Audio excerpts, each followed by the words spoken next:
പ്രിയപ്പെട്ടവരെ, നമ്മൾ Indian history പഠിച്ചുകൊണ്ടിരിക്കുകയാണ്. ഏൻഷ്യൻ ഹിസ്റ്ററിയും മിഡീവൽ ഹിസ്റ്ററിയും നമ്മൾ കഴിഞ്ഞു. കൊളോണിയൽ ഹിസ്റ്ററിയുടെ ഒരു ക്ലാസ് നമ്മൾ കഴിഞ്ഞു. രണ്ടാമത്തെ ക്ലാസ്സിലേക്ക് നമ്മൾ പ്രവേശിക്കുകയാണ്. ബ്രിട്ടീഷുകാരുടെ ഭരണം ഇന്ത്യയിലെ വിവിധ സ്ഥലങ്ങളിലേക്ക് വ്യാപിക്കുന്നതാണ്. 1757 പ്ലാസി യുദ്ധത്തിന് ശേഷം ബ്രിട്ടീഷുകാരുടെ ഭരണ തന്ത്രത്തില് മാറ്റം സംഭവിക്കുന്നതും അതിനുശേഷം ബ്രിട്ടീഷുകാരുടെ ഭരണം ഇന്ത്യയിലെ വിവിധ സ്ഥലങ്ങളിലേക്ക്, ബംഗാൾ കേന്ദ്രീകൃതമായിരുന്ന സ്ഥലങ്ങളിൽ നിന്നും വിവിധ ഇന്ത്യയിലെ മറ്റ് പ്രദേശങ്ങളിലേക്ക് വ്യാപിക്കുന്നതാണ് നമ്മൾ കണ്ടുകൊണ്ടിരിക്കുന്നത്. അപ്പോൾ കൊളോണിയൽ ഹിസ്റ്ററി വളരെ പ്രധാനപ്പെട്ട കാര്യമാണെന്ന് ഒരിക്കൽ കൂടി ഓർമ്മിപ്പിച്ചുകൊണ്ട് നമ്മൾ ഈ രണ്ടാമത്തെ ക്ലാസ്സിലേക്ക് കിടക്കുകയാണ്. ആംഗ്ലോ മൈസൂർ വാർ. കഴിഞ്ഞ ക്ലാസ്സിൽ നമ്മൾ ഹൈദരലിയുടെ കാര്യം 1761 മുതൽ 1799 വരെ മൈസൂർ, കർണാടകത്തിലെ പ്രധാനപ്പെട്ട പ്രദേശങ്ങൾ ഭരിച്ചിരുന്ന ചക്രവർത്തി അല്ലെങ്കിൽ സുൽത്താൻമാരായിരുന്നു ഹൈദരാലി, ടിപ്പു സുൽത്താൻ. നമ്മൾ കഴിഞ്ഞ ക്ലാസ്സിൽ കണ്ടു. ഹൈദരാലിയുടെ സംഭാവനയായ മൈസൂരിയൻ റോക്കറ്റിന്റെ കാര്യം നമ്മൾ കണ്ടു. ആംഗ്ലോ ഫ്രഞ്ച് വാർ നമ്മൾ കണ്ടു. അതിനു മുമ്പ് പല യുദ്ധങ്ങള്, അതായത് പാനിപ്പത്ത് യുദ്ധം, സീരീസ് വാർ, പിന്നെ കർണാട്ടിക് വാർ, അതായത് ആംഗ്ലോ ഫ്രഞ്ച് വാർ. ഇനി മൈസൂർ വാറാണ് നമ്മൾ കാണുന്നത്. ആംഗ്ലോ മൈസൂർ വാർ. ഇംഗ്ലീഷുകാരും മൈസൂർ സുൽത്താൻമാരുമായിട്ട്, ഹൈദരാലിയും ടിപ്പുവുമായിട്ട് യുദ്ധം. 4 വാർസ് ആണ് ഇതിനുള്ളത്. നമ്മളത് കാണും. അതിന്റെ ഡേറ്റുകളും കാര്യങ്ങളൊക്കെ നമ്മൾ കണ്ടേക്കും. ഓക്കെ.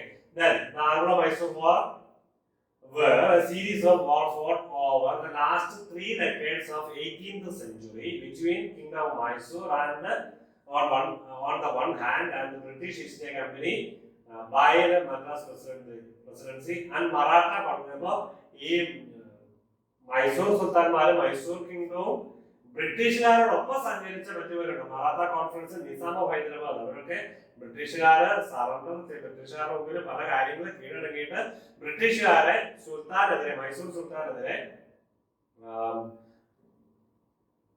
സഹായിക്കുകയാണ്.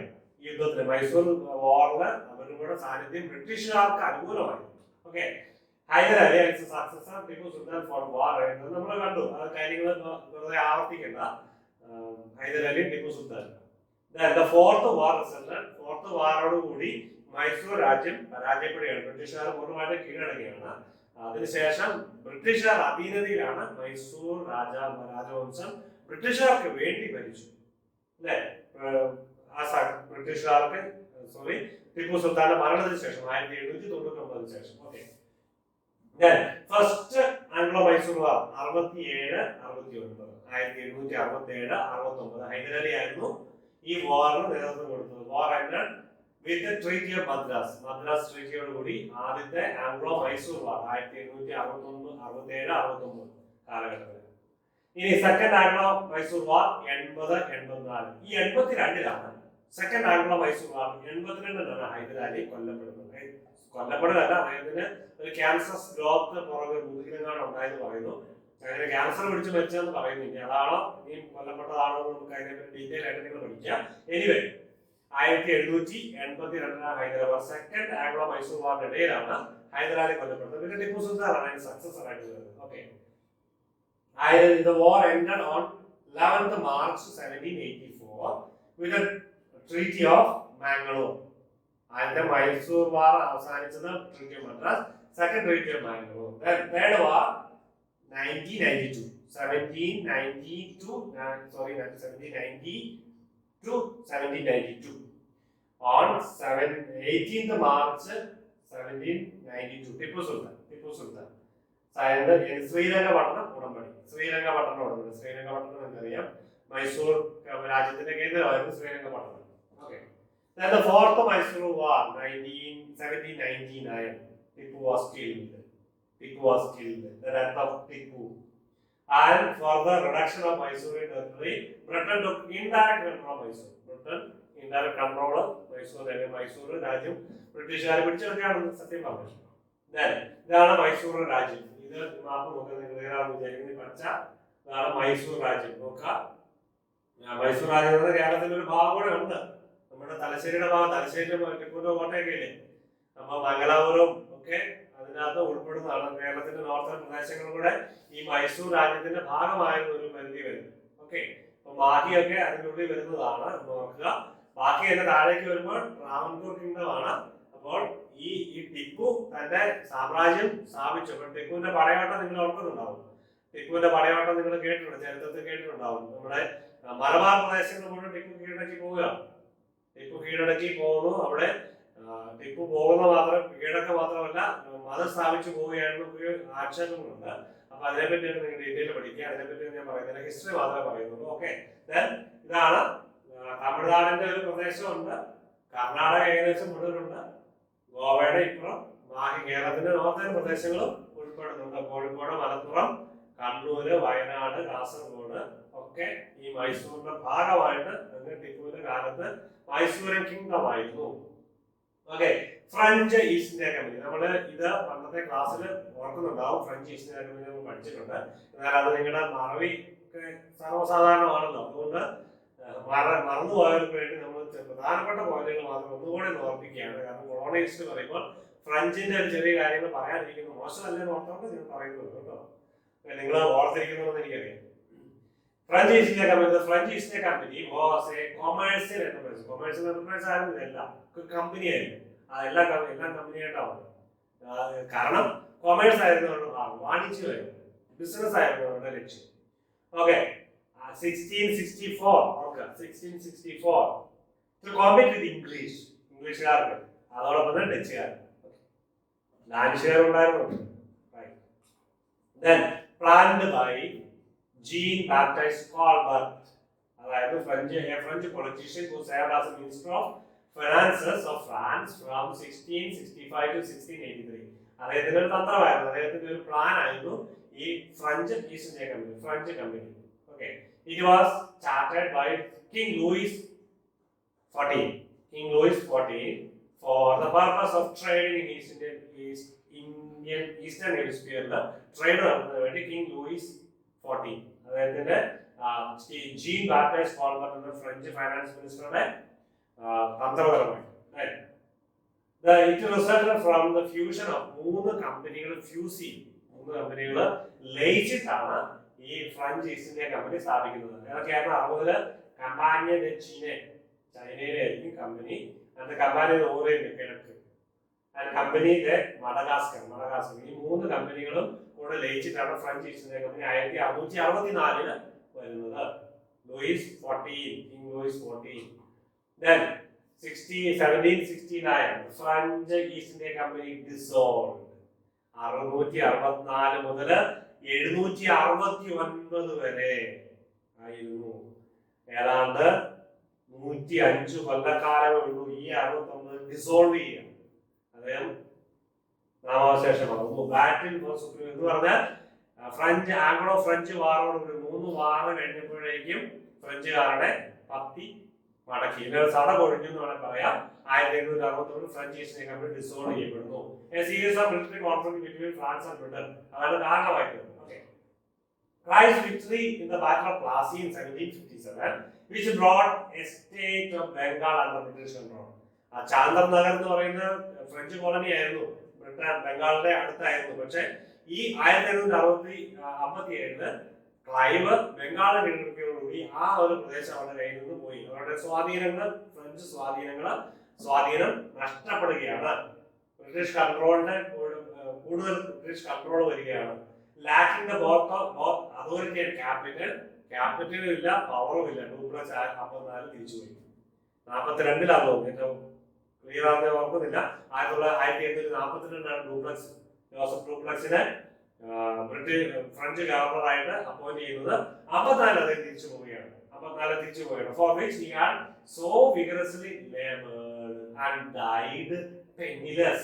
1800 പാവം, ഒന്നുമില്ലാതെ, പെന്നിലെസ് എന്ന് പറഞ്ഞാൽ പാവപ്പെട്ടവനായി, ഒന്നുമില്ലാത്തവനായിട്ട് 1763 ഈ ഡൂപ്ലക്സ് മരിക്കുകയാണ്. അദ്ദേഹത്തിന്റെ ദൗത്യം, അദ്ദേഹത്തിന്റെ ഈ അധികാര ദൗത്യം പരാജയമായിരുന്നു. കാരണം ശക്തനായ ഭരണാധികാരി ബ്രിട്ടീഷുകാരുണ്ടായിരുന്നു. ആരായിരുന്നു? Robert Clive. എല്ലാ ആംഗ്ലോ ഫ്രഞ്ച് 3 വാറുകളും ഫ്രഞ്ചുകാരുടെ തന്നെയായിരുന്നു നഷ്ടം എന്ന് പറയുന്നത്. ഓക്കെ, അതുകൊണ്ട് തന്നെ 1769 French east India company dissolve ചെയ്യപ്പെട്ടു. Desmond is a earlier success in both intra-continental trade, French East India Company never regained its former influence. പണ്ട് ആരംഭത്തിലൊക്കെ ഫ്രഞ്ച് ഈസ്റ്റ് ഇന്ത്യ കമ്പനി ശക്തമായിരുന്നു, പല കാര്യങ്ങളും അവരുടെ കൊമേഴ്സ്, വ്യാപാരം, വാണിജ്യം നടന്നിരുന്നു. പക്ഷെ പിന്നീട് ഈ 3 യുദ്ധത്തിന് ശേഷം ഒന്നും പിന്നീട് പച്ച പിടിച്ചില്ല. Ultimately Louis 15 Louis 15 suspended enterprise. Okay, took over its forts, ship and properties in 1769. എല്ലാം പിടിച്ചെടുത്തു. രാജാവ് സ്വന്തം അധീനതയിലാക്കി. French east India company dissolve ചെയ്തു. കിങ് ലൂയിസ് 14 ആണ് ആരംഭിക്കുന്നത്, കിങ് ലൂയിസ് 15 ആണ് അവസാനിപ്പിക്കുന്നത്. ഓക്കെ, ഓർക്കുക. Then 73 അടുത്ത ബ്രിട്ടീഷ് റോബർട്ട് ക്ലൈവിന്റെ കാലം കഴിഞ്ഞു. ഇനി അടുത്ത ആൾ വരികയാണ് Warren Hasting. First governor of Bengal, governor general of India എന്നുള്ള പേര് അറിയപ്പെടുന്നുണ്ട്.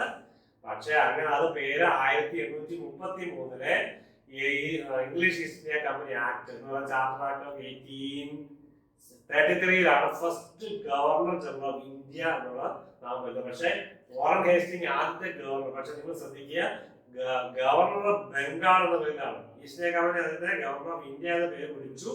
പക്ഷെ officially the governor general of India എന്ന് പറയുന്നത് ലോർഡ് വില്യം ബെന്റിക്കാണ്. നമ്മൾ മുമ്പത്തെ ക്ലാസ്സിലെ നാഷണൽ മൂവ്മെന്റിന്റെ ഒക്കെ ക്ലാസ് പറഞ്ഞത് നമ്മൾ പറഞ്ഞതാണ്. അപ്പോൾ ഇദ്ദേഹം 1773 ഗവർണർ ഓഫ് ബംഗാളാണ് അപ്പോയിന്റ് ചെയ്യുന്നത്. റോബർട്ട് ക്ലൈവിന്റെ സക്സസർ ആയിട്ട് വരികയാണ്. ആരായിരുന്നു? Warren Hasting. 732-812 കാലഘട്ടം. An English statement was the first governor of presidency of Fort William, Bengal, or presidency of Bengal. The head of Supreme Council of Bengal. അദ്ദേഹം fort വില്യമിന്റെ പ്രസിഡൻസിയുടെ governor ആയിരുന്നു. Then the head of the Supreme Council of Bengal. Supreme council of ബംഗാളിന്റെ ഹെഡായിരുന്നു. ഈ രണ്ട് കാര്യത്താൽ തന്നെ അദ്ദേഹം governor general of India എന്ന പേരിൽ അറിയപ്പെടുന്നു. Okay, governor general of India എന്ന പേരിൽ അറിയപ്പെടുന്നു. പക്ഷെ first governor general of India എന്ന് പറയുമ്പോൾ വീണ്ടും കേട്ട വില്യം ബെന്റിക്കാണ്. ഇദ്ദേഹം അറിയപ്പെടുന്നു മാത്രമേ ഉള്ളൂ. ഗവർണർ ജനറൽ ഓഫ് ബംഗാൾ എന്ന പേര് മാത്രം നിങ്ങൾ മനസ്സിലാക്കിയാൽ മതി. ഒറിജിനൽ ജോയിൻ 1772 അദ്ദേഹത്തിന്റെ സ്ഥാനാരോഹണം. ഓക്കെ, റോബർട്ട് ക്ലൈവിന് ശേഷം. Then he was accused. അപ്പൊ നോക്കുക, അദ്ദേഹം കറപ്ഷൻ അക്യൂസ് ചെയ്യപ്പെടുന്നു. അദ്ദേഹം ഒരു അഴിമതിക്കാരനായിട്ട് അക്യൂസ് ചെയ്തു. ഇംപീച്ച്ഡ്, അദ്ദേഹത്തെ സ്ഥാനഭ്രഷ്ടനാക്കി 1787. But after A long trial he was അക്വിറ്റഡ്. അക്വിറ്റഡ് എന്ന് പറഞ്ഞതിന്റെ അർത്ഥം ഞാൻ എഴുതി വെച്ചിട്ടുണ്ട്. അക്വിറ്റ് എന്ന് പറഞ്ഞാൽ നിയമപരമായിട്ട് കുറ്റവിമുക്തനാക്കുന്നതിനാണ് അക്വിറ്റ് എന്ന് പറയുന്നത്. ഓർത്ത് വാർത്ത ശ്രദ്ധിക്കുക, ലോ ആയിട്ട് ബന്ധപ്പെട്ടാണ് അക്വിറ്റ് ചെയ്യുക. നിയമപരമായിട്ട് കുറ്റവിമുക്തനാക്കി 790 പാവം അദ്ദേഹത്തെ അക്യൂസ് ചെയ്തു, കറപ്ഷൻ അക്യൂസ് ചെയ്തു. ലോങ് ട്രയൽ അദ്ദേഹത്തിന് നേരിടേണ്ടി വന്നു. പക്ഷെ ultimately he was acquitted. Okay, in 1795.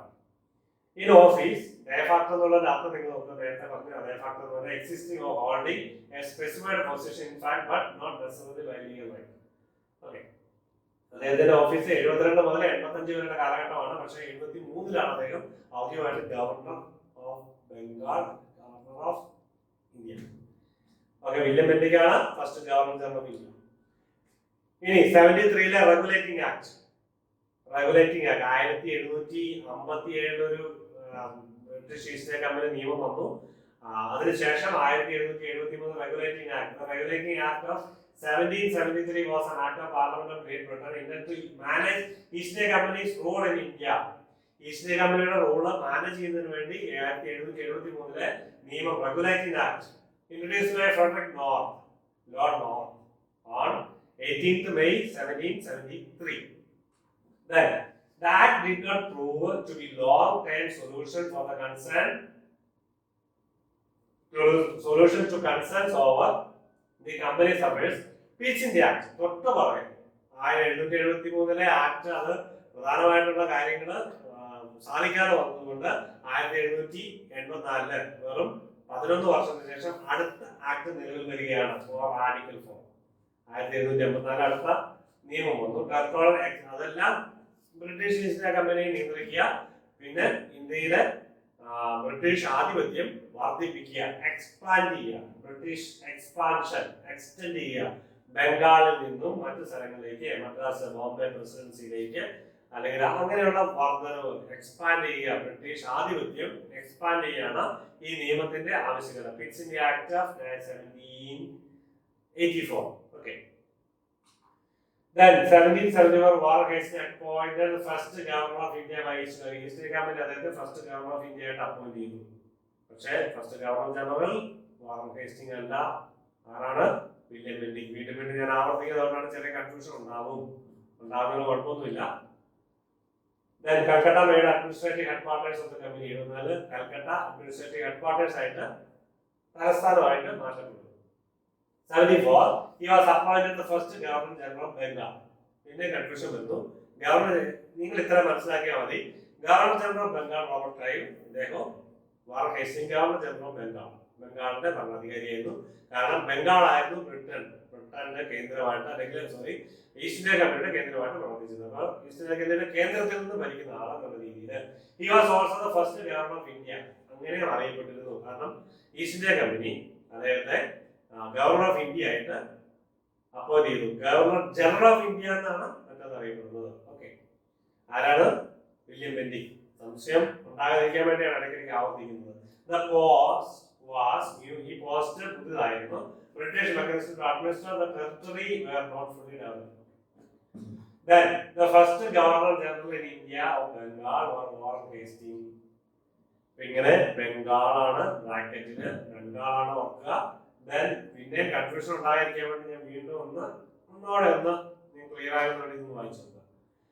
ഇത് കൺഫ്യൂഷൻ ഉണ്ടാകാതിരിക്കാൻ വേണ്ടിയാണ് the first governor general in India of Bengal. Bengal എന്ന പേരിലും കൂടെ അറിയപ്പെടും. Bengal was Warren Hasting. The first official governor general of British India was lord William Bentinck. First governor general of British India. മറ്റേത് first governor general of Bengal, India Bengal. Then the first governor general of the Dominion of India ആരായിരുന്നു? Lord Mountbatten. മൂന്നെണ്ണം വളരെ വ്യക്തമായിട്ട് ഓർത്തിരിക്കുന്ന. Governor general of Bengal Warren Hasting, Governor General of India William Bentinck, Governor General of the Dominion of India Lord Mountbatten. First Mountbatten, Dominion of India. ഇപ്പോൾ കാണുന്നതാണ് രണ്ട് governor ജനറലിനെ dominion of ഇന്ത്യയിൽ വന്നിട്ടുണ്ട്. Governor general ഒന്ന് ലോർഡ് മൗണ്ട്ബാറ്റൻ, രണ്ട് ആരാ? Free ഇന്ത്യയുടെ ആദ്യത്തെ ഗവർണർ ജനറൽ എന്നറിയപ്പെടുന്ന ആരായിരുന്നു? ഇന്ത്യക്കാരൻ. ഓക്കെ, നമ്മളിപ്പോ കാണാം. Right. Then the Union of India, എന്താണ് Dominion of India എന്ന് പറയുന്നത്? Union of India also called Dominion of India. Union of India അതെന്താണ് സ്ഥാപിച്ചത്? Was an independent Dominion of India, British Commonwealth nations between 1947 August 15 മുതൽ India republic ആകുന്നതും വരെ ബ്രിട്ടീഷുകാരുടെ കോമൺവെൽത്തില് India അറിയപ്പെടുന്നത് dominion of India. ബ്രിട്ടീഷുകാര് പൂർണ്ണ സ്വാതന്ത്ര്യമായിട്ട് പൂർണ്ണമായിട്ട് വിട്ടുപോയിട്ടില്ല എന്നുള്ളതാണ് അർത്ഥം. അവരുടെ അധികാരം ഇവിടുന്ന് പോയെങ്കിലും അവരുടെ ഒരു ആധിപത്യം, ചെറിയൊരു കൺട്രോൾ, അല്ലെങ്കിൽ ഇന്ത്യക്കൊരു ഭരണഘടന ഉണ്ടാകുന്നതിന് വരെ, ശക്തമായ ഒരു പാർലമെന്റ് ഉണ്ടാകുന്നതിന് വരെ, ഒരു ഗവൺമെന്റ് സിസ്റ്റം ഉണ്ടാകുന്നതിന് വരെ ബ്രിട്ടീഷുകാരുടെ ഡൊമീനിയനിലായിരുന്നു. അതാണ് dominion of British India. Okay, അതാണ് ഡൊമീനിയൻ ഓഫ് ഇന്ത്യ. അതാണ് mount batten, first governor general of Dominion of India. The last Governor General of India, Lord Mountbatten. The first Governor General of the Dominion India, Lord Mountbatten. Okay. It was created by Indian Independence Act 1947. The Indian Independence Act 1947 ആണ് Dominion of India ആ ഒരു time കൊണ്ടുവന്നത്. And was transformed into the Republic of India by the promulgation of the Constitution of India 1950.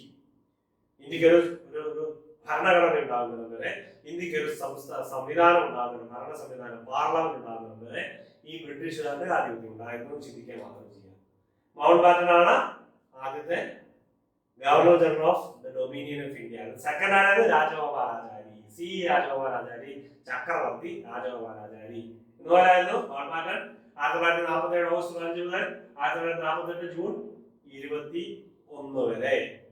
ചക്രവർത്തി Rajagopalachari June 21 മുതൽ ജനുവരി 26 50 വരെ. Okay, പിന്നീട് ഒരു governor general ഇന്ത്യക്ക് ഉണ്ടായിട്ടില്ല.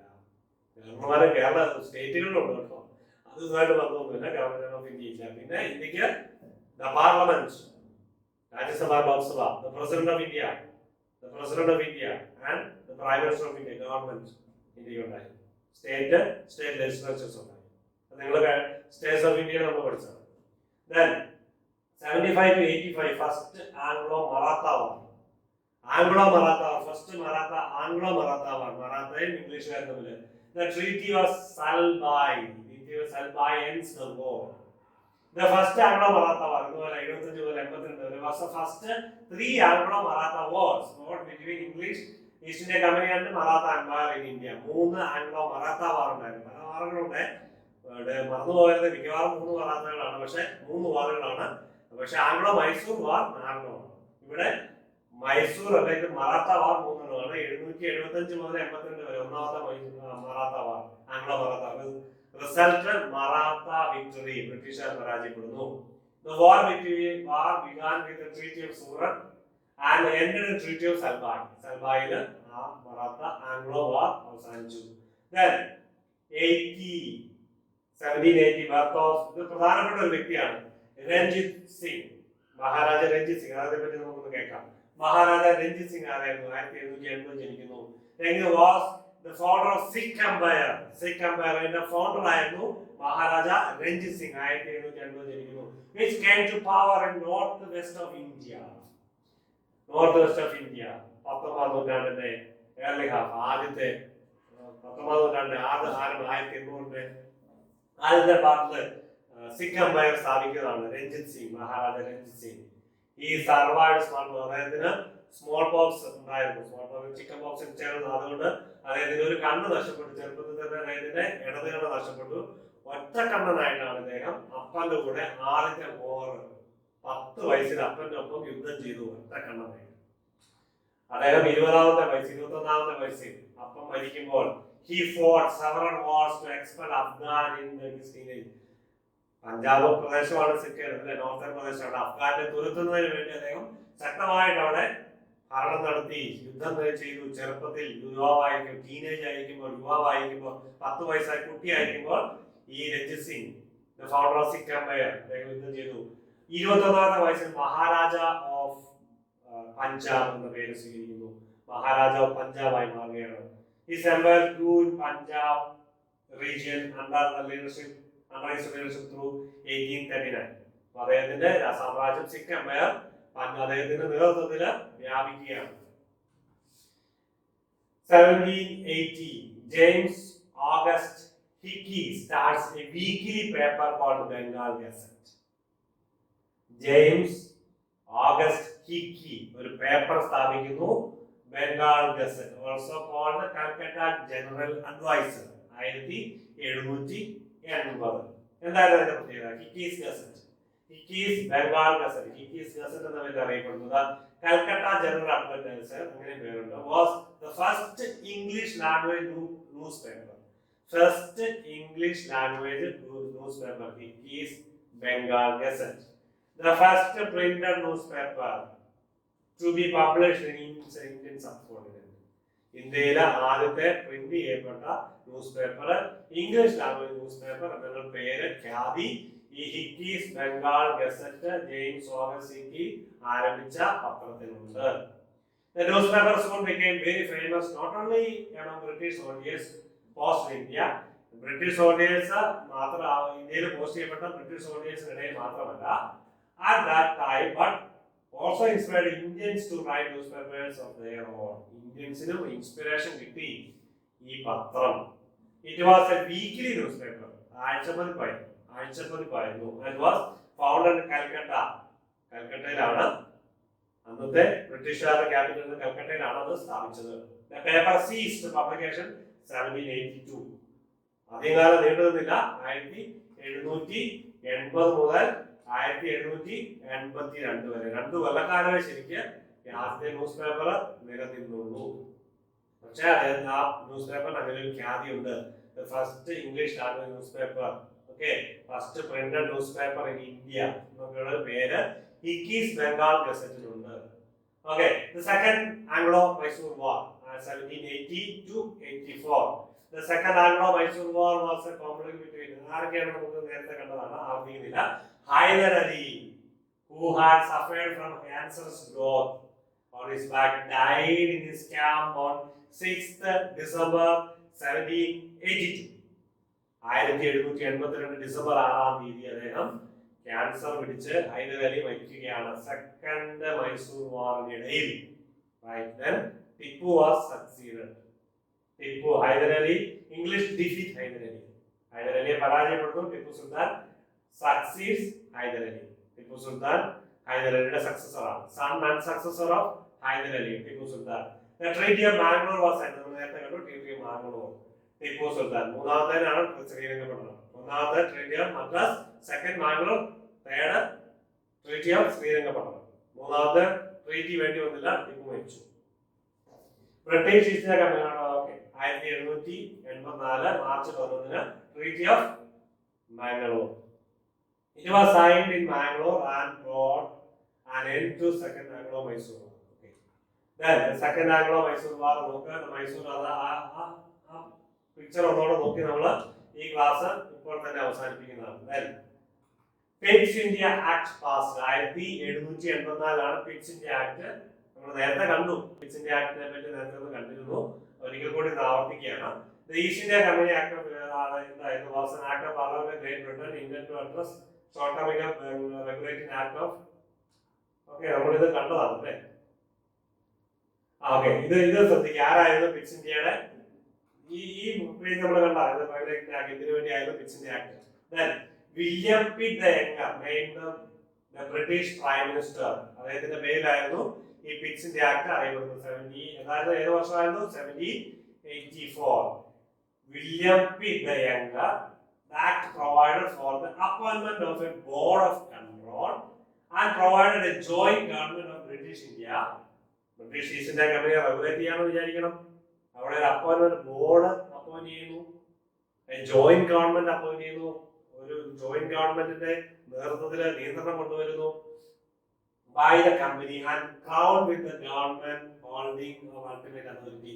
Crown, the British government, the British crown, British രാജ്ഞി അല്ലെങ്കിൽ പ്രൈം മിനിസ്റ്റർ നേതൃത്വത്തിൽ ബ്രിട്ടീഷ് ഈസ്റ്റ് ഇന്ത്യ കമ്പനിക്ക് ഒരു കൺട്രോൾ, ഒരു കടിഞ്ഞാണിടുകയാണ്.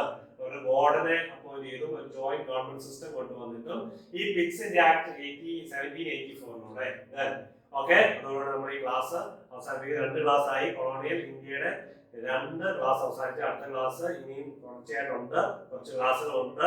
അതുകൊണ്ട് പ്രതീക്ഷയോടെ കാത്തിരിക്കുക, നന്നായിട്ട് പഠിക്കുക, നോട്ട് എഴുതിയെടുക്കുക. അപ്പോൾ നിങ്ങൾക്ക് പ്രത്യേകം നന്ദി.